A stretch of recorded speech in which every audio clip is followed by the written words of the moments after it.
Hello everyone! Welcome to my YouTube channel. Nandito tayo ngayon sa BGC para bisitahin ang tinatawag nila noong Pinoy Singing Heartthrob.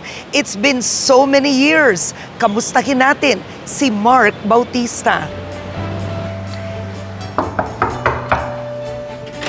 Hey guys! Hello, Mark! It's Hi guys! Mark Bautista. Welcome. The Mark Bautista. Welcome to my simple space. Wow, so this is your... Hello. Happy New Year. Happy New Year. We are now in BGC and this is your... Parang a halfway house, yeah. Halfway apartment. Yes. No? Okay, why did you move to this loft? Okay, nag-start yan nung pandemic kasi I used to live in Quezon City. Yeah. May bahay ako doon. Before nag-lockdown, my dad passed away. And then, nag-start na yung pandemic noon. And then, umuwi na sila mama sa Cagayan de Oro. So kami na ng brother ko na iwan sa Quezon City. Nag-pandemic. So na-realize ko, nag-panic ako. Sabi ko, parang pwede palang mawala lahat o pwede mag-stop lahat. Even yung trabaho. Yeah. So, I sold my house. You sold your house? I sold my house. Nag-downsize ako, nagkagayan ako, and then dinistribute ko na yung earnings. Wow! Akala mo nanalo ng loto eh. Dinistribute ko yung pera. Nagpatayo ako ng commercial building sa CDO. Ay, in fairness to you, may building na si Mark sa Cagayan de Oro. Dalawang commercial building yung meron doon sa Cagayan de Oro. So yung bago, ito na yung after nung nabenta ko yung bahay. 2 floors lang, hindi Pero pang negosyo. Kasi inisip ko, kailangan may bahay ako, kasi may bahay sa taas, kailangan may negosyo ako sa baba. Oo. So, ginawa naming restaurant yung baba, ang cafe, ang coffee shop. Ang galing mo naman. And so, planning for the future. Future talaga. Oo. So, itong halfway house na ito is really very simple. Where you work. Yeah, kasi madalas na rin ako umuwi sa Cagayan. So, pag may time ako, umuwi ako. And inaasikaso ko yung mga but look at the view. I love the view. Ito lang yung nagustuhan ko dito kasi corner and then large windows. Yeah. And ako lang naman kasi mag-isa. Parang bachelor's pad actually. Basically, bachelor's pad. And you're always out of the house. Anong awards to? Medyo kung ano-ano lang. May Aliu Awards, Best Major Concert. Akalain mo meron pala ako nito. Wow, Yes Magazine. Most fashionable young men. Oh my gosh. Akalain mo umabot ako doon, ha? Anong pinakabigatin dyan for singing? I think for me, I have Awit Awards, Guillermo, Aliu, Gems sa theater. Ang dami mo nang napanalunan na awards. After the pandemic, after lahat ng karanasan mo, ano pa? Hindi naman talaga nagmamatter yung awards. Even yung physical na award. It's just recognition, which is okay sa business natin na ma-recognize ka through an award. Pero hindi mo dapat nilalagay sa ulo na, I'm the best and I have this award.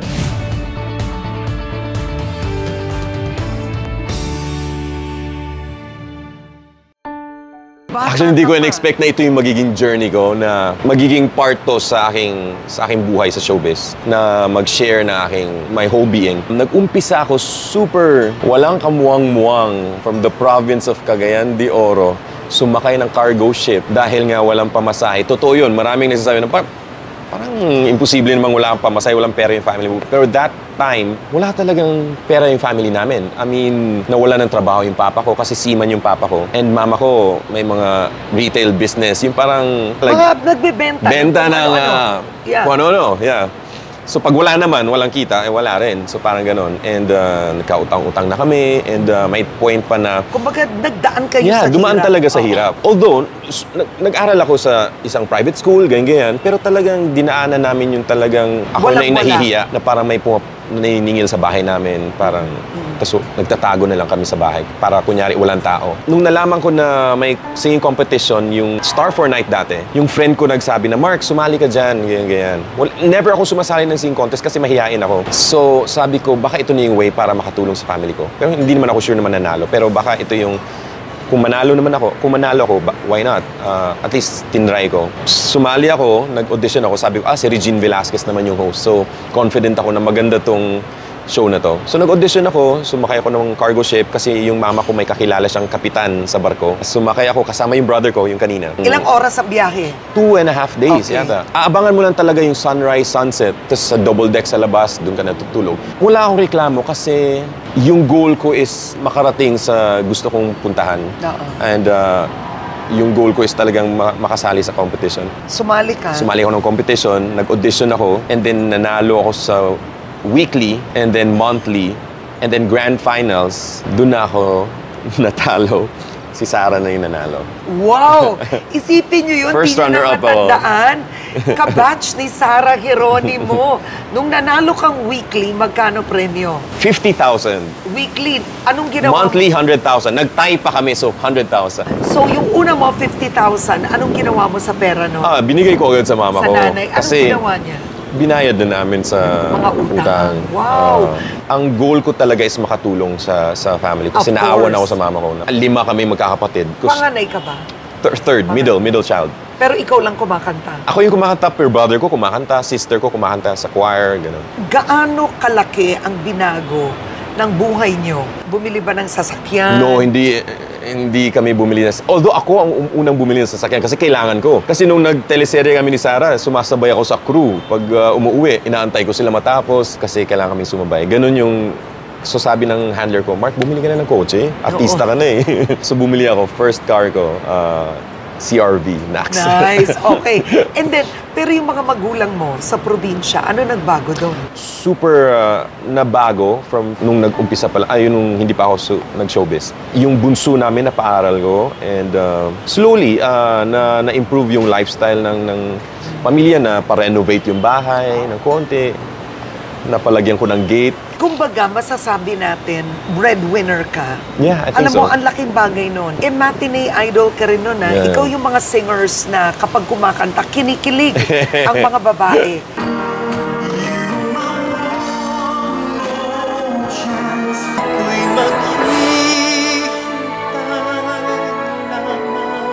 So, my favorite Mark Bautista song is I Need You. My gosh, I was so addicted to that song. You have to sing the song for me. Dapat sabay tayo, dapat mag-doon. I wish. Pwede mag-start muna ako sa para naman may buwelo. Go. I don't need a lot of things. I can get by with nothing. Of all the blessings life can bring, I've always needed something. But I've got all I want when it comes to loving you. You're my only reason. You're my only truth. I need you like water, like breath, like rain. I need you like mercy from heaven's gate. There's a freedom in your arms that carries me through. I need you. Oh my gosh! Walang kupas! Kinabahan ako kasi walang morning na kupas. morning eh. I know. Walang, ganun vocalization. Ang mga singer ayaw ng morning kumakanta yun ng hapon. But walang But kupas. thank you for Do you appreciating want- that song. Ay, Ever super. since, narinig ko nga sa friend nating si Garlic na nung ABS pa ako, nako, Mark, Karen wants to hear you sing that song. That's the best song. Such a beautiful love song.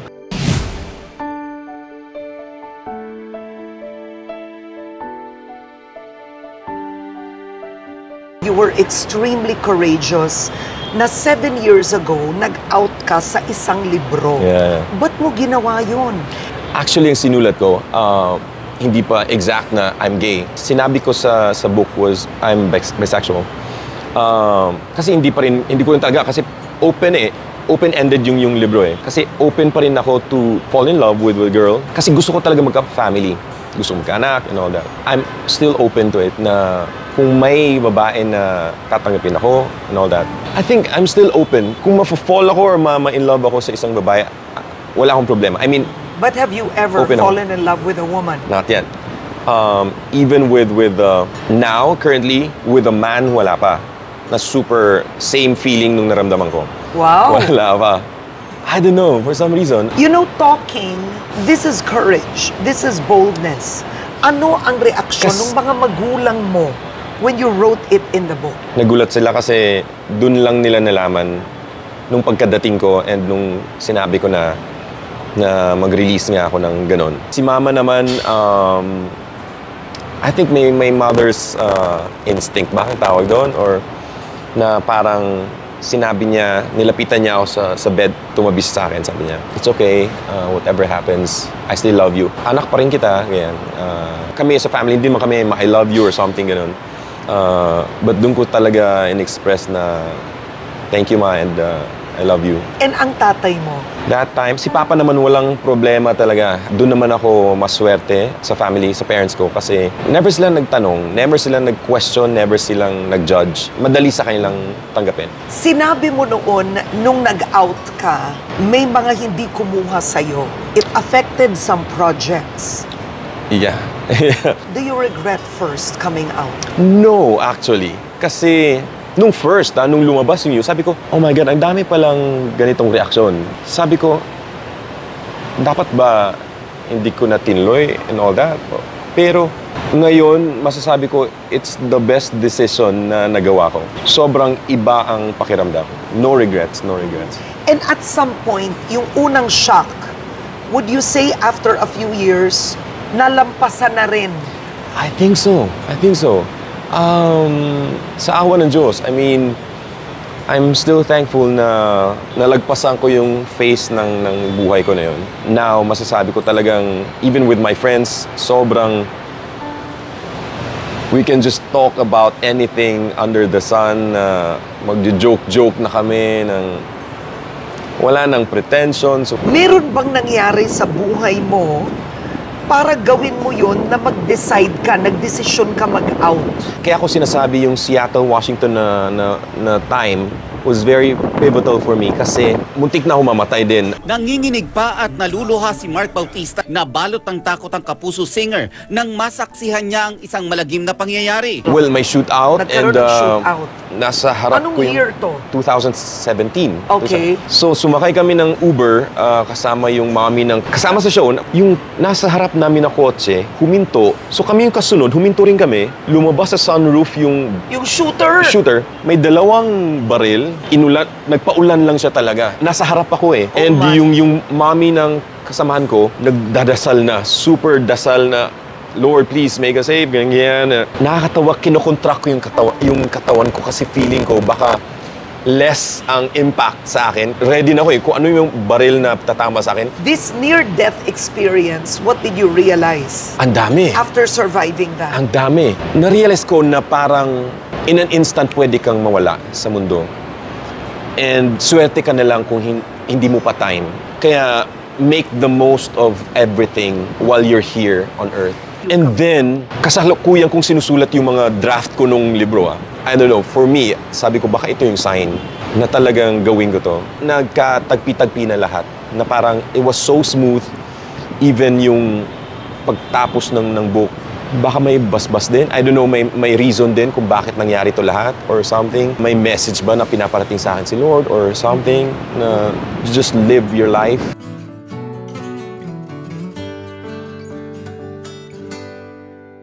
Nung bata ka, may pinagdaanan ka Yeah. that really changed your life. Yeah. Sexually, I was abused or something. Tinago ko siya sa baul, kumbaga. Kasi I feel like pag iniisip ko siya na may natitrigger sa akin. You were abused as a child. Abused. Ng relative or something. Nung time na yun, may point sa buhay ko na kinu-question ko, kung hindi nangyari sa akin yun, sino kaya ang Mark ngayon? Baka ibang tao siya or something. May naisip pa ako na parang, I'm sorry Mark, na bata, na nangyari sa'yo yun. You were so helpless, hindi mo rin naman alam or something. Sorry kung may nag-grab sa'yo na something sa childhood mo. Have you forgiven your abuser? Nung namatay yung papa ko, andun siya. Bumisita sila, family niya. I think kung sabi mong napatawad, I think napatawad ko na siya. Whatever happens, I'm okay. Accept ko lahat. Basta kung ano mangyayari, kung hindi na ako tatanggapin sa showbiz or wala nang show or something. Ready ako. In terms naman sa audience or yung mga babae na Gwapo ka pa rin. yun nga eh, sabi ko, Nakaka-inlove pa rin po, oh. sabi ko nga na parang ready ako whatever happens. I'm just so thankful and blessed na after 7 years, I still get to do what I love to do.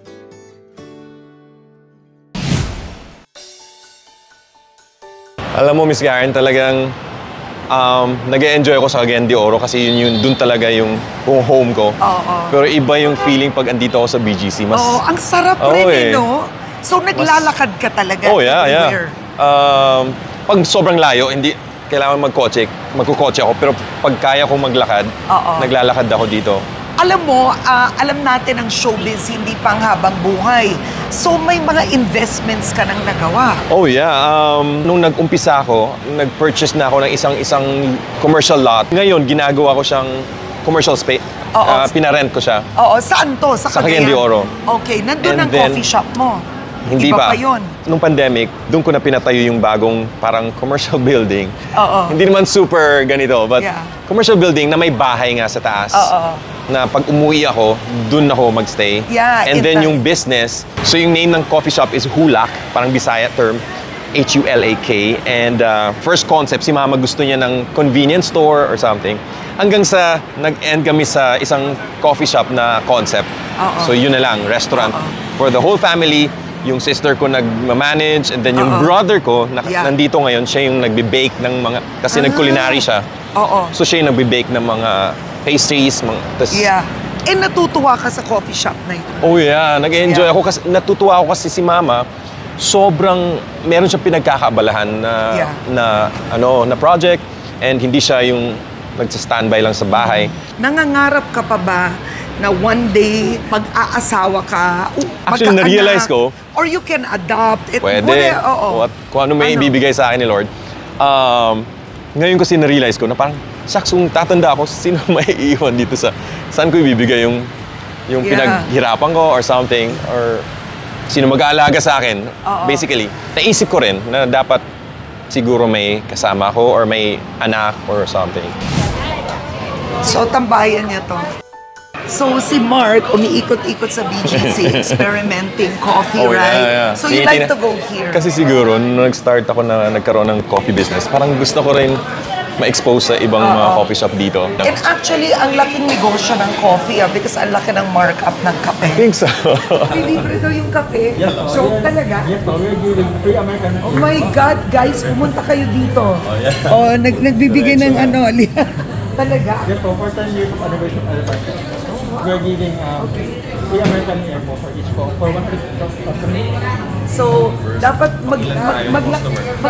maglakad-lakad ka talaga with Mark Bautista para may libreng kape.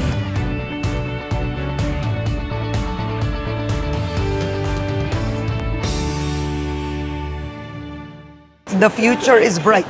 Hindi ka singer lang ngayon, hindi ka actor, singer, you're now a director. Yes. So may concert that's coming up and you directed it. First time, may naniwala sa akin na mag-direct. Actually, hesitant ako at first kasi nga, hindi ko pa ginawa to ever. Yung stages, sila yung naniwala, si Ma'am Stella, siya yung nagtanong kung pwede kong gawin itong concept na to, mag-direct for this concept. Kasi nga daw, nakita niya ako nung isang show namin sa GMA na ang tawag sa show namin before was Sunday All-Stars, kung saan pinapadirect kami ng mga production numbers. And may competition. And yung group ko lagi na nanalo, ganun-ganon. Sabi niya, Mark, nakita ko, kaya mo eh. Kasi wala akong tiwala sa sarili ko in terms sa pagdidirect or ganyan. Nakita ko yung mga artist naman and yung konsepto na Barbara Streisand songs, gawin mong male singers yung kakanta. Expand ko na rin yung creativity ko and artistry ko. Meron ka bang Bible verse na malapit sa puso mo that through your hardest times sa buhay mo, may verse akong ni-recite. May time kasi nung sa probinsya na naglalakad ako, pag sobrang yung lugar namin parang nung time na yun, wala pang mga bahay-bahay, sobrang dark, wala pang mga lamppost. So nakakatakot siya. Ang ni-recite ko lagi, the Lord is my shepherd, the Lord is my shepherd, I shall not want. And nung ang dami na nangyari sa buhay ko, I think may time na talagang na-detach ako sa faith ko. Detach, ibig sabihin, hindi na ako nagsisimba, wala na akong small group, wala na akong hindi na ako madalas nagbabasa ng Bible. Kaya nakalimutan ko na yung verse. But everywhere I go, hindi ko nakakalimutan yung relationship ko with God.